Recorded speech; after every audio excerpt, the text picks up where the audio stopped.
Okay, Bob. Let's. By the way, this is the famous illustrator for you. What all have you done? 'Cause you've done a lot of stuff.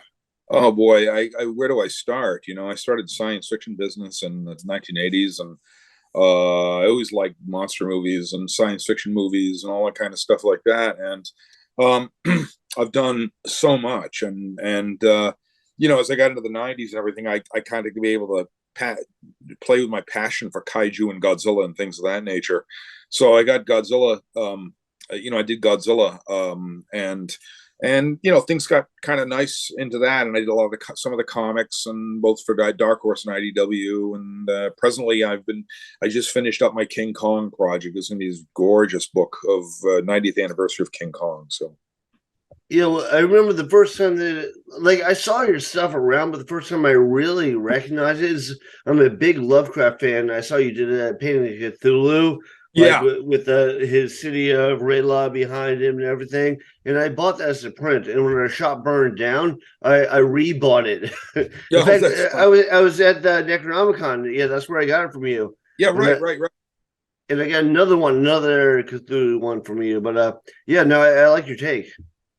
Yeah, no, it's fun. It's fun to do. I mean, I love the whole Lovecraftian universe, these strange monsters that he comes up with. I mean, I just did the Yithians for a Daryl Schweitzer book called More Shadows Out of Time or something like that. I think he's called it. But and it's kind of been edited by Daryl, where he's put together a bunch of stories that take place in that weird world where there were this weird world of those strange looking bobble-headed things, you know what I mean? There's so much of Lovecraft to be mined, so to speak. It's like it's I really it's and a lot of it's so up to interpretation. If you put several artists in the room, say do Cthulhu, you're going to get several different versions of Cthulhu, and none really looking the same. That's what makes it really interesting and fun. I think I agree, and I think the thing about Lovecraft is he was great at ideas. Like I think his writing was like I think it's a little bit stiff. It's also from that time, it's just a little bit florid and everything. But his ideas are amazing. So like that whole like universe, the whole Cthulhu mythos, what they call it. There's really a lot to read from that. Um, so if you don't mind, let's go back to the beginning of your career and when you first started doing stuff. Who did you first work for? Oh, I did worked with I did some stuff, and I did a lot of convention circuits, and I made money at these conventions doing this. And then a publisher came up to me, Jim Bain, and he said, "Would you like to do book covers for me?" And I said, "Yeah, I'd love to." And so I gave me his card, and he called me up, and I did several book covers for him. And that was kind of the launch of where I was headed in that direction, and everything just snowballed from there in a good way, I guess. It was the '80s, and it was like I was still having a kind of a hopping time. And it was a real golden age for that kind of market, book covers and stuff, the '80s and the '90s. So it worked out really well. Yeah, I've noticed it more and more now. They use digital stuff. Was it like back in the '80s? It was almost exclusively like oil painted or acrylic painted, like traditional media. Yeah, yeah. I mean, I started traditional, and I'm sticking with that now because here's the thing: people buy original paintings, they buy original artwork, and that's what I've been really selling and doing very well with. Not like this AI stuff that's going on, where it's like they're creating stuff from this AI, this Mid Journey thing. I guess it's fine as an inspiration, but to me, it's not going to ever replace like looking at a painting on a wall or something like that. Yeah, no, well, it's kind of like seeing a band in person. It's like it's more impressive when you see the real Exactly, thing. Yeah. exactly, yeah, So exactly. was book covers your like kind of entry into the foray, and then like after that, did they ask you to do other stuff? Did you do like Yeah, I wanted to get into comic books when I was younger, when I was a lot younger, and I'm talking teenage years. I wanted to do comics, okay? and I had thought this idea that it was. I knew alone. In fact, I knew a guy that was just literally in the senior year in high school, and I guess he got hired by Marvel Comics because he was that good. And so I said, if it is the will is the way, that's what I'm going to do. And so I kind of pushed on for that kind of thing to go into like, thinking that direction. And then I met an artist named Eric Ladd who was doing paperback book covers at the time in the late 1970s. I've since lost touch with him, but we remained friends for quite a while. And he really encouraged me to start painting and doing these things. And he was showing me his work. And so I got all excited and I started putting together the pieces to show people, and things started happening. But it was a different time back then. We didn't have an internet, and you could actually call people on the phone and a voice would answer and say, hey, I'd love to see your artwork. You know what I mean? And that's how it worked. They're probably a little bit more open to people that were talented back then, because there were less people and less social media, so you weren't bombarded by everything. Exactly, and then and as a result of it, there was also, generally speaking, better money, because they knew that if they paid, I'm not going to mention names. I'm not going to mention names, but if they paid this guy a lot of money or whatever for a book cover, and that's fine, that's great. But they know they'd get like a really good cover that would get them on the New York Times bestseller list or something like that. And that kind of thing is what really rocketed book covers into like a higher paying profession. And I did a lot of advertising work too, but that was pretty soul draining. I made some money doing it, but it was pretty soul destroying. And it was like, because you're dealing with people that had no clue what they were talking about sometimes, and you had to tell them. And they, of course, their idea is the best idea, even though it's like the dumbest idea in the world. And then when you do their idea and the whole thing fails, it's your fault for doing it, despite you're telling them, you're being told by them that's what they want. Even though they obviously hired you because you're the artist. Right, exactly. And it just goes, yeah. So it seems like I remember back in the like late 70s, early 80s, like we lived I'm an army brat, so we lived on isolated army bases. I go to the library, and the way you pick a book was by the cover. Sometimes Right. it was a good bet, sometimes it wasn't a good bet, but it seems like that whole early 80s into early 90s was like the best book covers. That was the revolution. Like now it seems like they don't care as much. It's more like maybe the name will help it sell. Right. And also it's the cover, really a really good cover would make something out of nothing for like an author who is, say, might be middling. They may not be that good, but if it's a really great book cover, it will sell it'll sell you a zillion copies, and the author will be launched, and then the author will actually get better as a result of more writing and so on and so on. I've seen that happen. It's been, I think what really did well for me in the early times was a book called Necroscope. And I remember that book. I have that book. I did the cover art for those in 1986, 87. Okay. Melissa Singer at Tor Books asked me if I would do the cover painting for this one, and she had this idea, and I sort of did it. Screaming Skull. Well, it turned out it took what was essentially a middling book in England. It did all right. It was Lumley's a really good writer. It did all right, but then when it got to the U.S., it sold in the millions of copies, and that's why, to this day, I still keep getting fan letters and stuff like that on that, and oh my God, that was the friends that scared the hell out of me way back in the day, that sort of thing. Yeah, well, you also didn't have social media, so you didn't have people like trying to tear it apart. It was more like they looked at the cover and they're like, wow, that looks awesome. I'll give it a try. Yeah, and they'd get the cover, and even if they weren't fussed on the cover, say for example, this happened all the time. You get a piece of cover art, they weren't fussed on it, right? And yet they just move on because there was no internet to go back and forth on this crap with. You know what I mean? There was no social media where, somebody says, I love this book. And then somebody will write, comment, oh, the cover sucks. And someone else will say, "Oh, I think it's pretty good." Well, no, I also think the cover sucks, and all of a sudden it turns into a whole the cover sucks type thing. You know what I mean? And a whole denigration of the artist who did it, rather than talking about the actual book. And that's a depressing side effect of social media. It's a kind of a real time thing of where people are saying what they want, and and they're expressing their feelings of what they really might have thought about something, or they may have been of a generation that's completely different. Don't forget, I did these in 1987, which was what was that,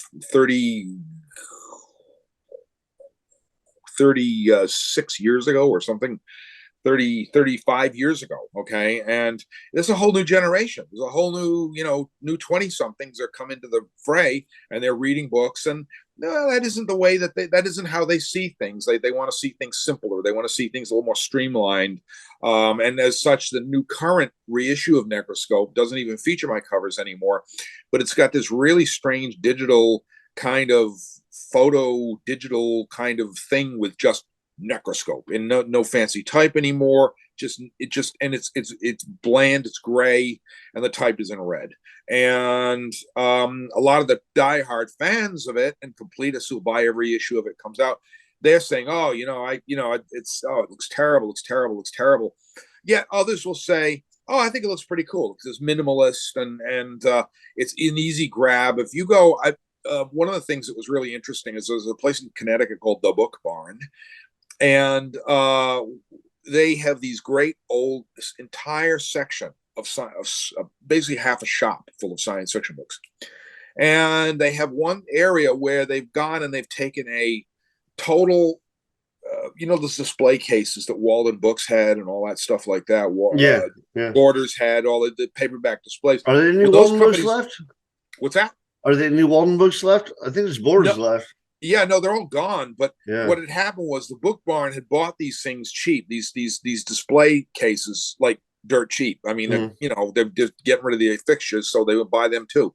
They got rid of the fixtures, and they take them over and they stock their books in there. What they were getting was repeats of various books that were published in the 1980s, all kinds of stuff: Bantam books, Warner books, Tor books, Bain, all of them. And they had Avon books, long gone companies too.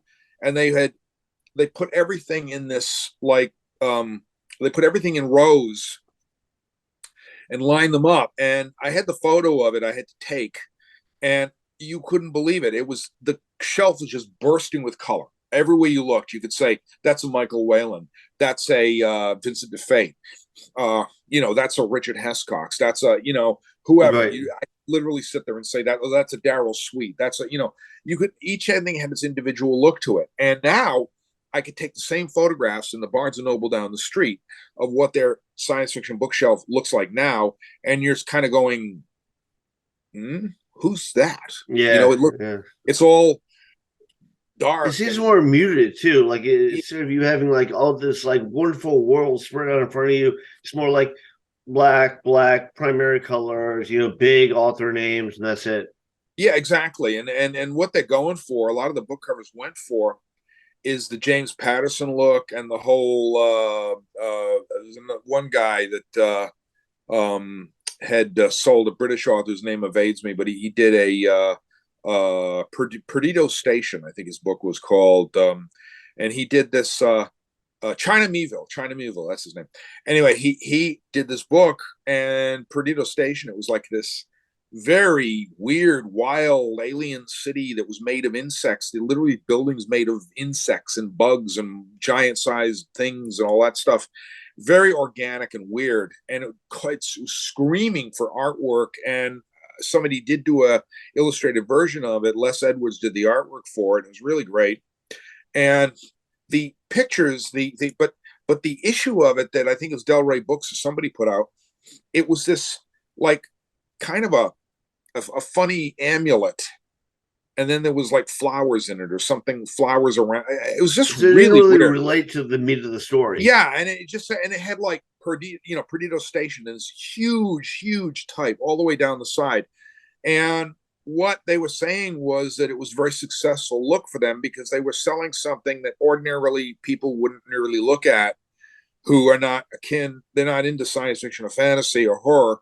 They're not into that. So they wouldn't ordinarily look at that, but this would at least get them to pick it up because it looks like a James Patterson book, or it looks like that does not work.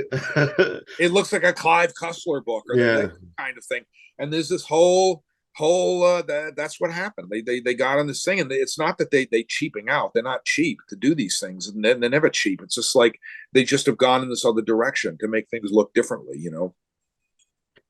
I'm wondering, I don't think that people like the writer and the artist should be the only people that have feedback. I don't think that like all the executives really know what they're talking about because they try to match you up to where it sells good. Yeah, and they're trying to make a lot of money. I mean, they're trying to see. Back in the day, let's go back to the 1970s. You had Don Wollheim as a very good example of a publisher. He had Daw Books, and Daw used to put out, I'm going to say venturing to guess, anywhere from 6 to 9 titles a month, if I remember, because I've got his catalog. They did a beautiful catalog, and he was sort of kind of a little office within the New American Library down in New York, and he kind of run autonomously, and he had his own thing, and he picked the cover art out, and he picked the authors out. And if, say, an author came along and the author didn't do as well in the first pass on, like they did the books, and it sold X amount of copies, whatever. Well, he's not going to give up on him because he's seeing that there's a lot of potential with this author. And another editor like this was David Hartwell, and that's also more old school, like seeing potential. And Jim Bain would do this, and if the first book he'd say, well, it could have used work, but okay, let's talk about the second book, like that, and then they build upon it. So, because this is how, if you go really far back, this is how Heinlein and Asimov and name the author, the classic science fiction author, Clarke, H.P. Lovecraft, all these people functioned like this because they were all built upon, because they would just do something, and the author, you had editors like Campbell, and you had editors like I forget, the guy did Amazing Stories. You had Sam Moskowitz, people like that who edited these things, and they would take very big pleasure in working and sitting down with and developing an author's style, and look at the long ball. They look at the long game on it, rather than like saying what money. And right now, here's what's happened. It's like, what money can we make right now? We want to make money right now, here, right now. This guy just wrote a book. It seems pretty good. And then some boss guy, some executive will say, well, you say it seems pretty good. Is it pretty good? Like that. And then at the end of the meeting, they say, no. We can't do anything with it because they don't want to take a chance. They don't want to take a chance that it sells only 20,000 copies as opposed to 22,000 copies. Then they would say, it didn't do well or whatever, and that's the problem, is that they have this bottom line now, and the bean counters and those guys have taken over completely. And the whole thing is about making money. And even authors are finding themselves very hard pressed to do that. It's just how it is. I mean, like a lot of the more illustrative covers are being dropped away for, again, and it's just type solutions or a photo bash, what they call photo bashing, where you take one photo and you take another one and you buy them cheap and then you put them together, and all of a sudden you've got like take a picture of an old man, and then you get some pictures of a goat's horns, and all of a sudden bash them, and you got Photoshop it all together. You got the Satan, you had Krampus or the Satan or Satan. This sort of thing. And that's what I think is happened. And it's not, and they find it very easy to do. They can do it like color forms. It's like they even have, like, I remember it a while ago, I picked up a card from somebody, and their attitude, the thing was director of marketing, and in parentheses it said, and art. Yeah. And I'm going like, wow, the money's fallen, you know what I mean? And and it's this whole thing of like, you get books like Art Direction for Dummies, Graphic Design for Dummies, I mean, all this stuff, songwriting for dummies, Jim Peterick of Survivor and Tower of Power showed how you can create a pop song, a hit song, just the recipe for doing it and what exactly to put into it and how to build it. It just, and it's. I'm not saying he's not talented, but it's like he showed. I needed variety. Yeah. Yeah, he just showed how you can make the Eponius, the totally, Eponius song that will be a big hit. And I mean, look at Starships. We built this city like that. Yeah. It's considered now the worst song of the 1980s by Rolling Stone and a lot of press magazines and everything. But oh my God, did it sell? I mean, it made Bernie Taupin even richer, and he wrote it. And this is the guy that wrote, Rocket Man and Goodbye Yellow Brick Road. He wrote We Built This City, and that's sort of in a musical example of what's going on. It's like and then when people look back at these things, they're going to say, well, it really was, crap, and what were we thinking and all that, but they're not worried about down the road. They're just worried about the here and the now, and that's what I've seen has been a big thing that's been affecting the business, as it were, and this applies to both artists and writers. It absolutely applies to both artists and writers. How many writers out there have got books, stories, etc., that you think, oh man, this is like, this is wow. I think I did a really good job on this, and it's very different from what you've done. And then all of a sudden, like your agent or the publisher will say, well, we can't sell it. You know what I mean? And I just had a New York Times bestseller. Yeah, I know, but we can't sell this. And that wouldn't have been the case, 25 to 40 years ago. Wouldn't have been the case. Yeah, people need time to settle in, sell, and build their audience. Exactly. Like I'm a big fan of Jeffrey Jones, and I remember a lot of his early stuff when he come out and he'd do like book covers, because he has it looks a little bit like Frazetta, but a little bit more abstract. Yeah. And I loved it. I thought it was great. But a lot of people were like, what is this? What is this? Initially. And then later on, it's like, oh, yeah, well, he's a genius. It's like, well, people need that time. Yeah. Jeffrey Jones was an incredible artist. Absolutely incredible. Jeffrey Catherine Jones, however one refers, was an incredible artist, and did some amazing landmark work back in the I mean, I've got stuff that I've seen back from 1970, 69 and all that, and these are like these ditzy little magazines like Fantastic and even some kind of fanzine kind of things, and back then, as Jeff would have said, we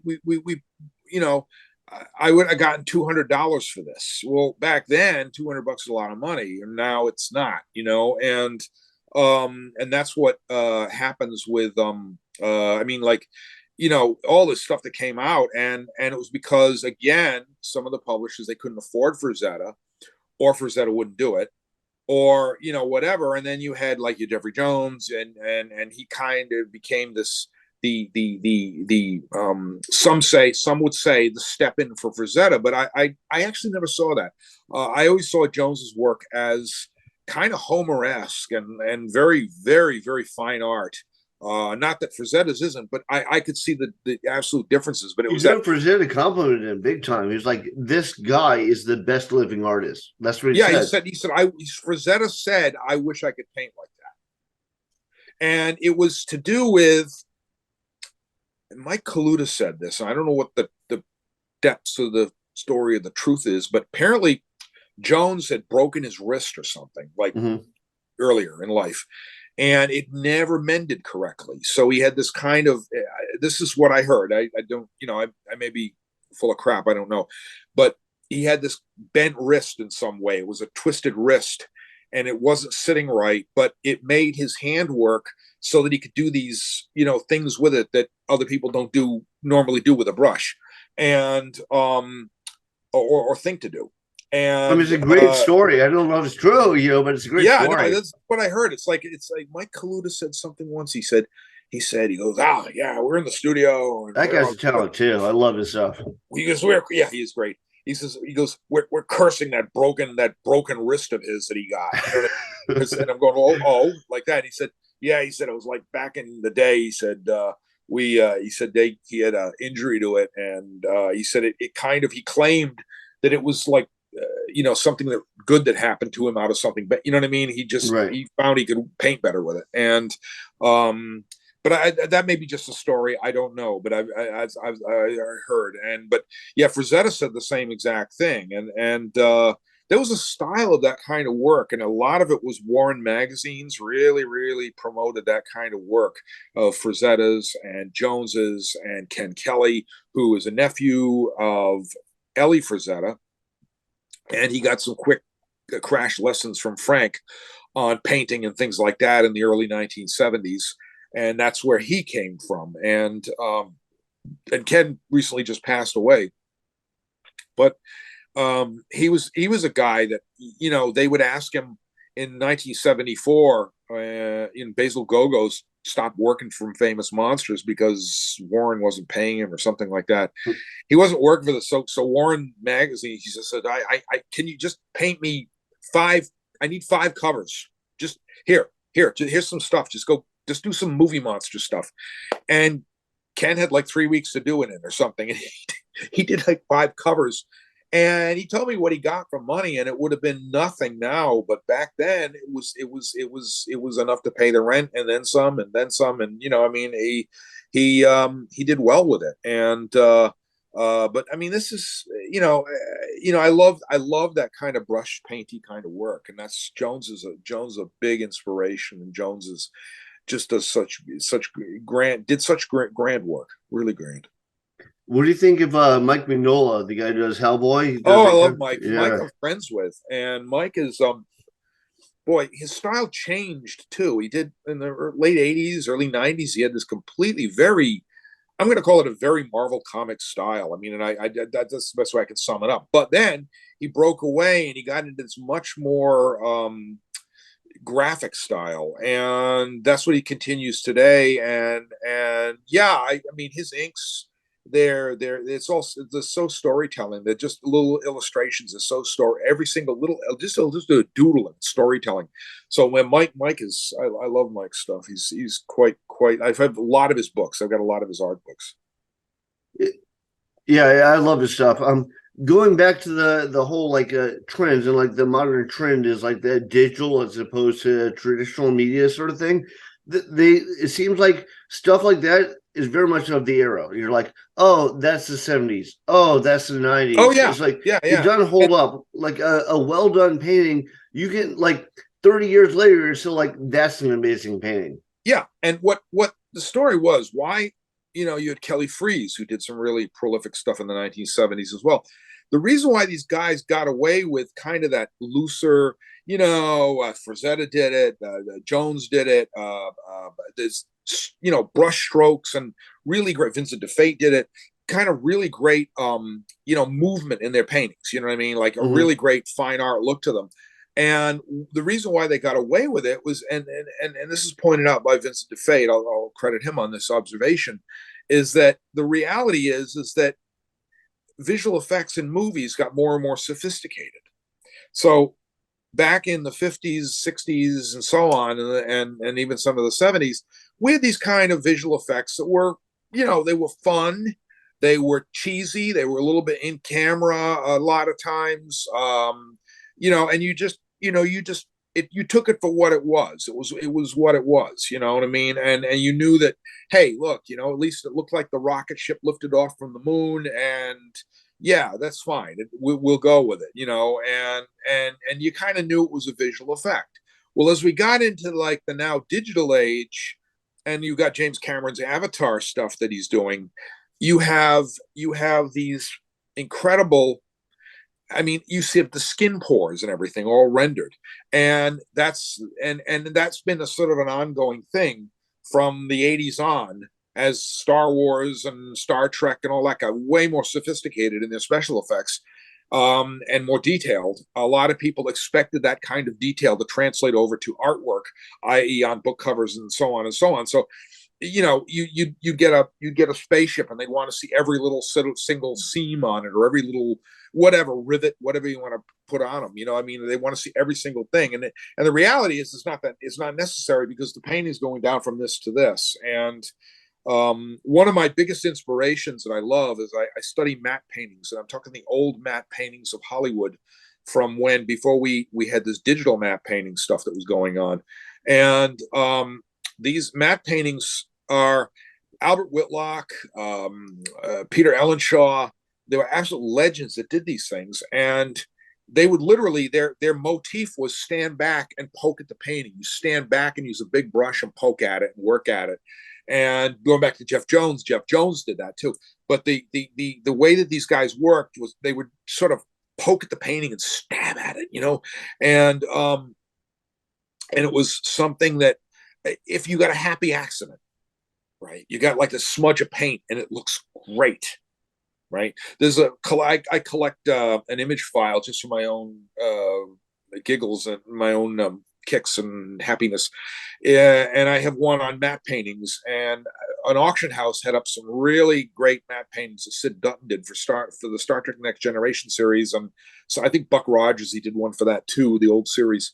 And you saw these things up close, and you could click on it and you get almost maybe a 250 resolution of what this thing looked like, and study all of it, and you're realizing it was just these little swipes and dicks and ticks and little blobs of paint just shoved in there, and it was never very finished, especially at the edges. And yet there was a craftsmanship to it that can't be matched in some of the stuff that's being done digitally today. It just there was a hand done craftsmanship to it.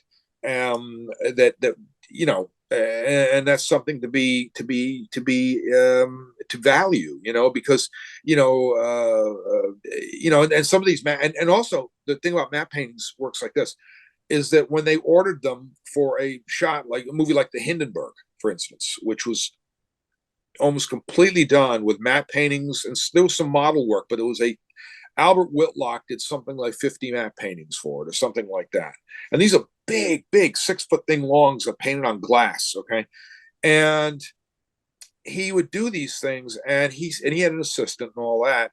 And what he did was he created the illusion of a lot of detail.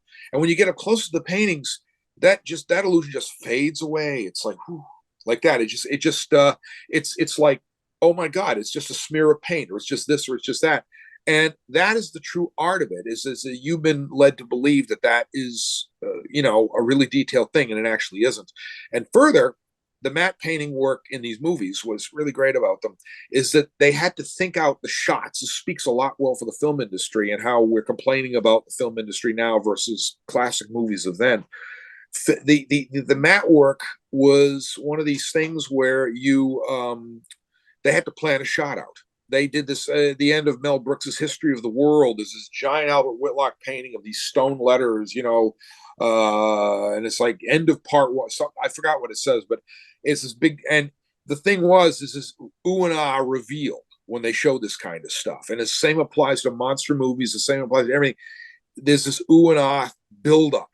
So they have to plan the shot, and they know it's going to be the money shot, the $1 million shot. So they're going to make sure the matte painting's great. They're going to make sure that it's held on. The camera holds on it just enough where we look and it pans up and wow, you know what I mean? And now matte work is it's all done digitally, and there's like traveling mattes where you don't even know it's a matte painting. You don't even realize there's movies you're watching, and you don't even realize the whole thing's being done in essentially with a matte painting in the background that's being sort of digitally inserted because it was created digitally, or it was created from photographs or a real place, and it's been digitally manipulated. And because of the way film is screened now, it's screened in such a way that everything's high def. There's no more canisters of film that arrive at the theaters. And so as a result of which, there's no nothing's going to get by the high def, so everything's got to be rendered very, very finitely and minutely. And in the old matte paintings, you had that grain of film that would give you that extra sort of blur of reality to it. and that's how that worked. But getting back to all this is like the painterly stuff and all that, that's the stuff I really like it. I really like it. I used to be extremely detailed when I was starting off. So did we all. I was young. So do we all. And we were going with the prevailing attitude of like, well, who's the guy doing a lot of details, and he did a lot of the tight work and all that stuff. And you'd had, Michael Whalen was really the big guy then. And so everybody was kind of wanting to be that kind of thing. And Michael had his own style. So, I decided early on, I wasn't going to try and copy any of that. I wanted to do my own style. And, so that's where I went with that. And as I got older and my eyes got a little weaker, as I'm double the age I was, more than double the age I was when I started this. And my eyes get a little bit weaker. I need glasses for close-up stuff, and also I'm finding that you're doing some piece of work and you're going, I don't really need to make it that detailed. It doesn't have to be that. It just has to get the impression of it. And well, it's also often shrunk down. It's actually printed. Exactly. Like, that was the thing with magic cards. Some of these guys are painting these things 24 by 36 inches. That's what Donato does. I talked to Donato, and he paints it huge and then shrunk down for a book cover. Or a magic card. Or a magic card. It's like this big. It's postage stamp. Yeah. And when I did them, this is the funny part about magic cards. I did 22 of them. And I did them from 1996 to 1998. And what was funny about it all was that it was so low tech. I worked with a wonderful art director named Maria Cabardo, and she would need things faxed to her, right? And it would be like, I'd be on the phone with on the phone talking, not emailing or texting. And I'd be drawing out as she's talking what she wants. I'd be saying, oh, okay, so you want a tornado hitting a mountain like that. She goes, that's what they want. That's what they want, a tornado. And I think you'd be the great, and we could put some, I go, okay, great. I said, I did you a little 2x3-inch thumbnail sketch, and I'm going to put it in my fax machine right now. And here we go. Zoop, like that. Then phone would ring, and then she'd say, hi, Bob, it's Maria at Wizards. And this is when they had 12 people working for them, and they were in a rented strip mall shop. Okay. And he basically said, they said, oh, I think we got an approval on this thing. And you'd hear in the background from all the principals on hand saying, we love the sketch. Great. Go ahead. All that. And she said, okay. And she goes, I know it's Wednesday. Or she goes, I know it's Tuesday, Bob. Is there any way I could have this done for Friday in my hands? I said, sure. And what I used to do is I used to work just this big, 6 by 7 inches or less. One was 5 by 7. And I do these tiny little paintings. Don't forget, I had better eyes. And I did these tiny little paintings. And they weren't necessarily always detailed. They just had a certain amount of elements going on in them. And they would be ready for Thursday night because I'd have to pop them, put my invoice in, and pop them in a FedEx envelope. Remember those? FedEx envelope, an overnighter envelope. And that would be overnighted to Renton, Washington. And they'd give me their FedEx number and everything. They spared no expense. They didn't care if it was 25 whopping dollars to like send it overnight so they get it in the morning. And that's what I did. And now it's, oh my God, if you send something now like that, you just scan it in. About 100. And this would go in a document package. I mean, I put a piece of cardboard in this so it wouldn't get bent. I put the art in there. I put a cover on the art, and then I put the invoice in, and they pay me in a week. That was even better. And, but this is when magic was, really at the halcyon days, the real heady days of it, when an entirely other generation had not only conceived it, but they were that generation was playing, another generation was playing it. And now we have a new generation playing it. And those guys, those days are all completely lost in the dust. I mean, they hear me. I did an interview similar to this regarding magic specifically, and they were astonished at, like, they were saying, "Oh my God, Bob, you're so old," like that. Oh, thanks, like that. And they're saying it was so back in the day when you did these things, and it was an entirely different company, and now it's it's part of Hasbro, and it's a very large sized huge multi-million-dollar company, and they've they've and Hasbro's kind of living on this now because of other things going on. But they're so they've got magic. They've got magic to get them by. To get, and so as such, it's become kind of a corporate thing. And now they have meetings of like, is this blue? Will blue sell on Tuesday, or will green be the next color? Will green be a popular color next year? This kind of thing. And that's what they go through now. And it's all. So then the artist gets back and and the artist comes along and he is told to say, okay, well, I've got to paint with this color and this color and this color. And there's a little bit different art direction that goes on in it now. I have that's interesting. I noticed and I thought of this while we were talking about it. Is like when they do old matte paintings for like the original Star Wars movies. Yeah, it really held like an aura, like a feeling to it. Oh yeah, absolutely. It was magical. It was like, yeah. And now when they do it, they probably do it digitally, and I guess it looks more realistic, but there's less feel to it.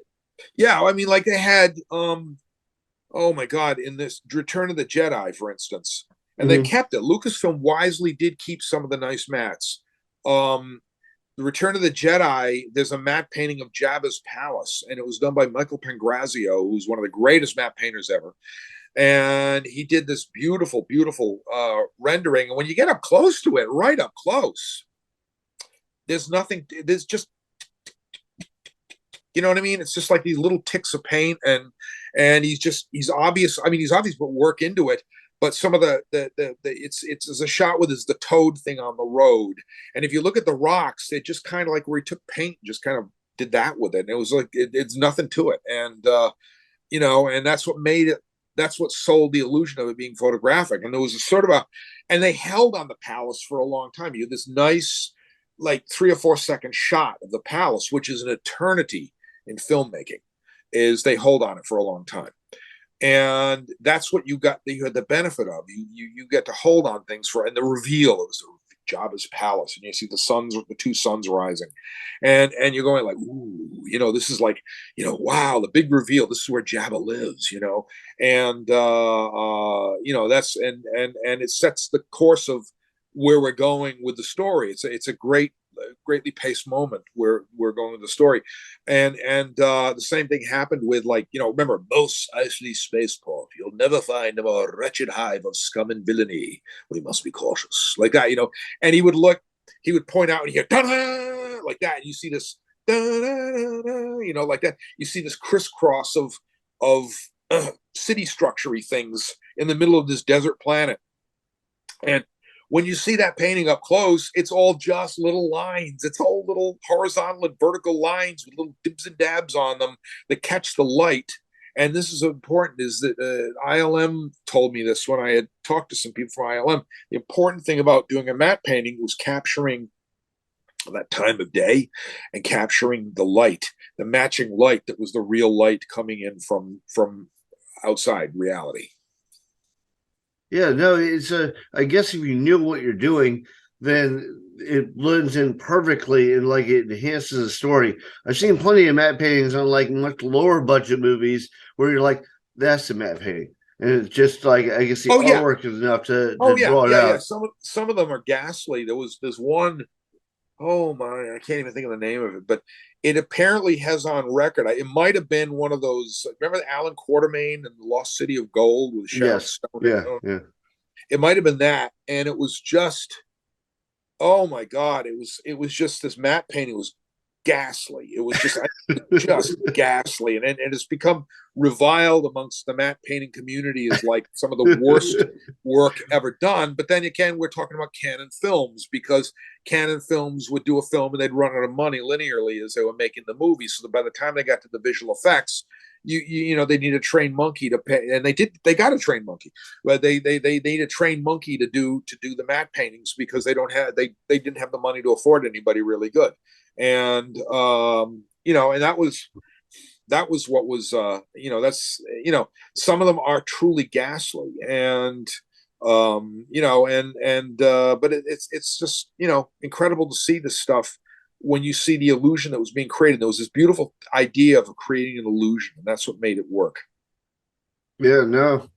Yeah, it's kind of a fine line, and I don't know. You probably know better on this than I do, but I remember when you buy books based off of how good the cover looked, I was always disappointed when the cover didn't represent anything in the book.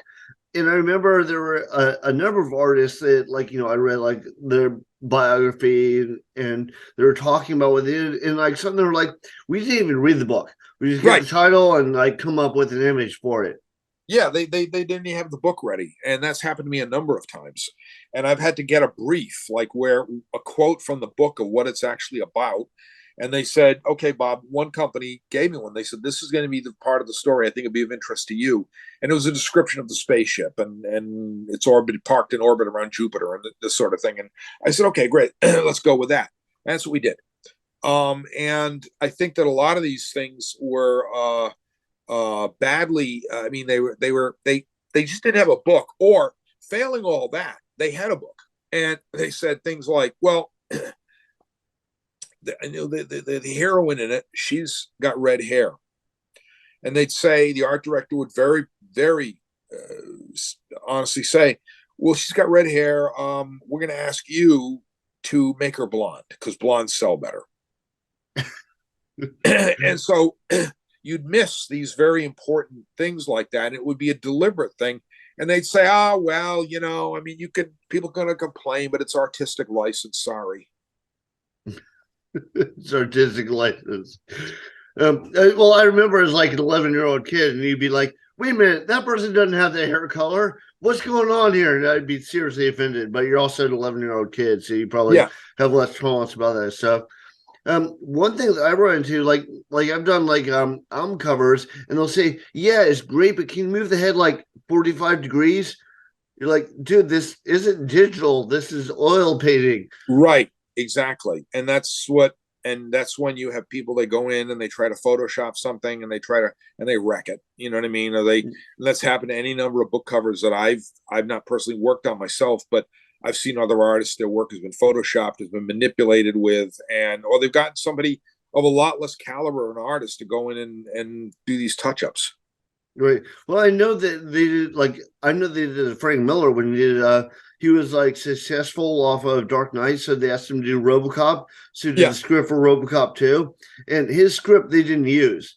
Like they took his script, they go, "Well, you're a great writer, but you don't know Hollywood." So then they rewrote it, and it was crap. Everyone said it was crap. So they asked him to rewrite it a third time. He's like, "No, fuck you." So Yeah. then Yeah. Yeah. Yeah. if you see RoboCop 2, there are 3 writers credited. One of them is Frank Miller, but it's not Frank Miller's script at all. Right. That's what happened in many of the getting the script. Having worked in Hollywood myself, getting the credit, that's the biggest political thing you can imagine. I mean, you have like uh you have Star Trek 6 was a good example, where very kind of somewhat famous example too. The the writers of it were it was well, if one's to believe history, Leonard Nimoy came up with this idea, and the Berlin Wall had fallen, and he had this idea. Well, why don't we do it in a Star Trek sense?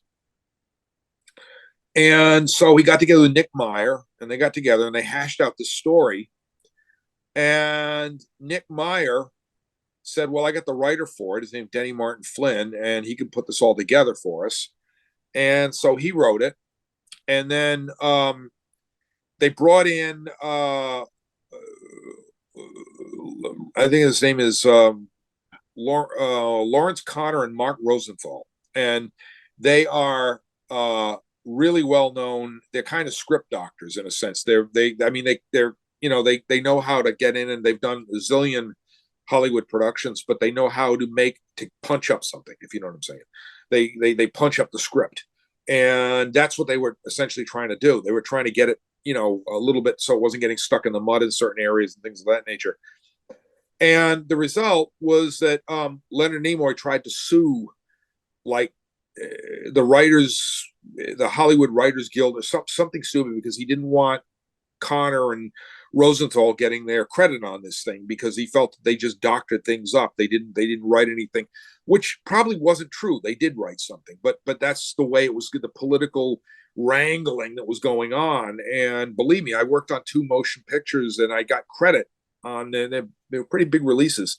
I got credit in the end credits, and the production company I worked with, they happened to like me an awful lot, and the director was a dear friend of mine. He said, like, I fought to kind of get you some credit on this, and it was, it's a bunch of trade-offs we have to do and things like that. So yeah, it's really crazy. And Hollywood, Hollywood is a place that can just eat you alive if you don't watch out for it. And I've seen many people go that direction, Yeah, I remember when I was in art school, and I was talking to my art teacher about Alien, and like when Alien came out, they used a lot of H.R. Geiger stuff.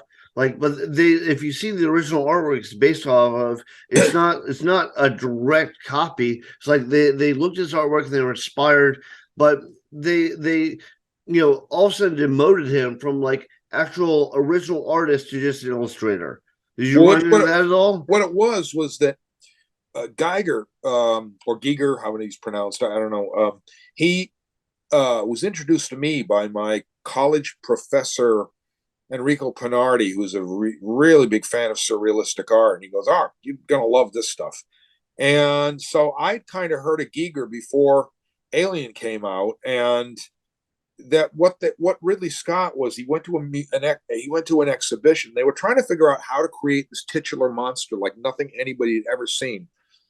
And oh my God, they had Ron Cobb do ideas. They had Mobius do ideas of what this thing would look like. And everything came out kind of silly with these kind of bug-like things and like with little, kind of bug-like things with multi-eyes and all that. And apparently Ridley Scott was in a museum or in a gallery opening or something, and he saw this giant painting. And it was by H.R. Giger, and it was like this. It was Necronomicon 4, I think it was called, and it had the long-headed, the giant bone-shaped head with the a penis-shaped head, whatever it was. Well, he's big into using sex organs and everything. Yeah, it was definitely sexual innuendo all over that thing. And he had the rib cage and the whole bit like that. And he looked and he said, I've got to find the artist that did this. This is our monster. And so they said, he's in Switzerland, and he's kind of eccentric, and I don't think he's really worked in movies a lot. Or he actually did. He worked with Jodorowsky doing the Dune. Yeah. But they said he's sort of like, you're really going to have to favor him to lure him to work with. So they contacted him. They flew him back, and what they gave him was his giant sculpting room where he could have, it was him and an assistant. It was him and Peter Voisey. And what they did was they brought, he wanted tons of clay on top of tons and tons of bones. They brought dump trucks full of bones, all kinds of cattle bones, everything. And that's what he was going to work with. And that's how he built. So the movie was really bizarre, having these dump truck train full of bones show up, and where do you want them, And so Giger took them and started building them into the creature that we all know and love today. And, he had, and as he said, he said, you had to build something, and you built something. And then at the same time as he was building, the big chamber room where they go into the spaceship and there's the jockey there. Same time he was building and sculpting that and spending 24/7, hours doing this thing. He, another set, they were building something similar, but not as good. But it was never going to be used. It was just being built so the union guys had a job. See, and in other words, they had to pay the union guys to do something equally, and then they could make a decision. They'd say, well, they'd already say in advance, look, don't worry, we're not going to use theirs, we're using yours. and theirs just gets thrown away. But we had to give them a job because they're the union guys here, and so there's a lot of that goes on. You do a lot of stuff in Hollywood. You do a lot of ideas and a lot of concepts and drawings. I've done thousands, and some of them even never see the light of day. I mean, we worked on a termite creature for the ant bully, and it was like, oh, we slogged over that over a week. And in one fell swoop of the writer's hand, the termite scene was just gone, eradicated, gone. They took it out after a week of designing what these kind of comically dumb looking termites look like. Well, you probably had people that are like, well, let me see what sold last week. And so they don't care how good it looks. It's more like what sells. Yeah, exactly. And you know, and it's one of those things they're not they're looking it's being controlled by accountants and lawyers and all that, and they're just after the money. And it's just, you know, we've seen this with certain big companies. They're just after the money. That's all that is. Yeah, well, it seems like the current, popular thing is just going for the shock value. Like if it Right. jumps in your face. Right. Right. And also it's like this shock thing, and how bad can we shock people? And you know, there's no story. It doesn't make any sense. They just want to take people to the theaters to shock them. You know what I mean? And they want to see how far they can push something. And you know, when you're getting into that, you're losing sight of what you really attempt to do. You're not thinking of the far future when you're going to remember for like films like Casablanca, The Maltese Falcon, The 33 King Kong. These films are all classics, they're all remembered. And they're remembered because people put love into them. They put great stories into them. They put great acting into them, and good characters. And you know, it's just that thing of how. And now they don't care if the film isn't if the even some of these Marvel comic universe films, which I like some of them. I do like some of them, to be fair, but they won't care whether some of them are remembered 20, 30, Yeah. 40 years in the future. They made their money now, and that's all they care about. Well, it seems like there was kind of a renaissance, like in the 80s and the 90s, like the Thing from Another World and, Texas Chainsaw Massacre and Nightmare on Elm Street. Like all these like crazy stuff that hadn't come out before were coming out. People were getting them made. It doesn't seem like they're doing that as much anymore. Yeah, I mean, like, you know, I mean, but also don't forget, it's like you movies like when John Carpenter did The Thing in 1982. I think the budget on that, I'd have to check, but it was less than $10 million. And now it didn't do well at the box office, but but it did phenomenal on VHS and phenomenal on DVD and Blu-ray and in repeated screenings on TV. And so by this time, 40 years later, it's more than made its money back. Yeah, We it's saw considered a classic. we saw it at a theater this year. They showed it in May at a Fathom Events thing, and my God, it was packed in there. It was just, you know, it was like I'm thinking, well, you know, who's going to go see The Thing, you know, like that. We get there, it was just the cinema was full, and it was just like, and it wasn't like anything like it was in 1982, you know. So this thing grew with age. It got better with age. I know a lot of stuff. Blade Runner did that. Like Blade Runner was a failure when it first came Yeah, out, and and now now it's it's considered a classic. yep. So I don't want to keep you here all day. Okay. What are you working on right now? Like, Oh, I just how finished up can King people look at your Kong. stuff? I just finished up King Kong, and that's going to contain 10 color pieces to it. It's coming out from Eastern Press next year. And I'm working on a book called Hyperborea, which is Clark Ashton Smith. And I'm doing, my God, 14 paintings for that. And I've got 6 done. You know, so I've got my work cut out for me. And I just found out yesterday I'm going to be delving into the worlds of Edgar Rice Burroughs' Moon Tales. Oh, Um, awesome. Coming up in 2023. So I'm real excited about it. One of my favorite projects I did this year was At the Earth's Core cover, and it's a wraparound book cover for a limited edition by ERB Books, and it's a handmade book. I mean, though the pages are hand printed. No, that's a rarity these days. Yeah. Yeah, they are hand printed. Yeah, awesome. Is that a limited edition? Yeah, and it's very limited in the slipcase. You're talking it's a $400 book, but oh my God! I mean, I got a contributor's copy, but for everybody who buys a $400 book, they are getting their money's worth. Awesome. So how can people look at your stuff and keep up with what you're I would doing? say Instagram is great. Go to Instagram. I'm just Eggleton.bob. That's how to find me. That is a really great place to find unimpeded, very easy social media to look and interact with my work, and you can like it or whatever, and you can even buy some of it. And Instagram is really good. Facebook is really good. And yeah,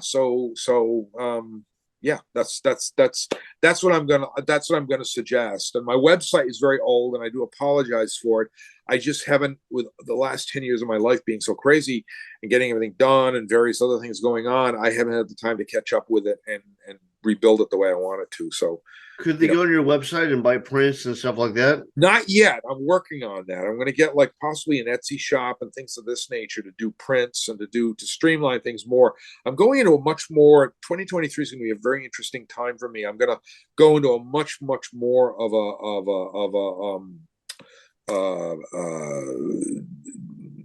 access to buy prints and to buy things of that nature online. So yeah, I mean that's what I'm going to do. So it's just that getting the right way to do it is the big thing. So Okay, are you in any conventions? Like I saw you at the Necronomicon. I got some of your yeah, prints there.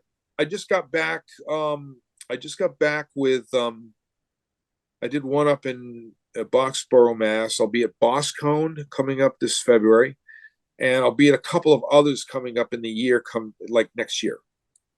I'll Okay. have a couple of others, and I did.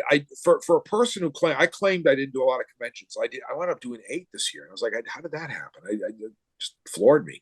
So I'm pulling back the throttle a little bit and gonna settle down a bit. Okay, cool. Yeah.